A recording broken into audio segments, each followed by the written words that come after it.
Hello, it's Rosemary. Just thinking about vision and eyes and emotions. You know, we talk a lot about letting, when we're seeing, to let the images come to us. So this is this waves of light that come to the eyes. But the eyes also put things out, and what they put out is emotional qualities, or however you want to word it. And you know, I'd read Reich and different psychotherapeutic models where the less armoring or tension around the eyes, the easier it is for the person to see and for their feelings to be transmitted through their eyes. And so I thought this was very interesting, and I didn't know a lot about it. I'd done a few workshops on it and things like that. But then when my mother died, I was driving home from the grocery store. And I'd been to the funeral, I was back here, and I'd done quite a bit of grieving. But as I drove home from the grocery store, as those of you who have grieved know, just the tears just came flooding out of my eyes.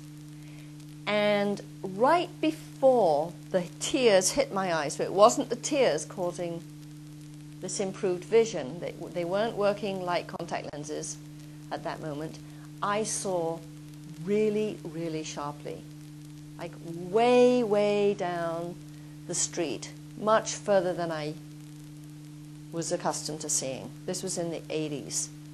And so I understood that this just allowing, there was no one in the car with me, there was no problem with grieving at that moment, and just allowing it to flow allowed my vision to be super clear. So in the vision improvement work, we do work with emotions. People, when they see more clearly, it happens inversely too, emotional qualities come up that are maybe uncomfortable for them, or sad, or anger sometimes comes up, or shame, and that it often happens that emotions are triggered by the way the eyes relax during a lesson or something, when someone sees more clearly. So for instance, recently there was someone who had trouble looking up and to the right and down and to the left and up and down. And so we did some work like this, and suddenly all these tears came up.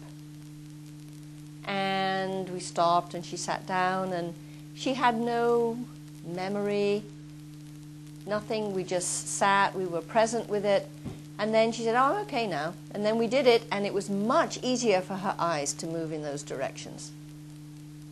Sometimes there are memories, sometimes there are not, sometimes there are, you know, we close down, "No, I don't want to look at that anymore," or whatever it is. So in this work, it is a wonderful opportunity to clear some of these emotional blockages that we have. And, you know, some people don't have blocks around their eyes. They store their stress or their emotional holding patterns in their back, or in their stomach, or in their legs, or in their neck. And others of us store it in our eyes. So it's not that one thing is better than another. It's just that those of us who have stored them in our eyes sometimes don't see so well. But the thing is that once we start to do the relaxation and we do the techniques, then these emotions can arise, they get cleared, and then we see better.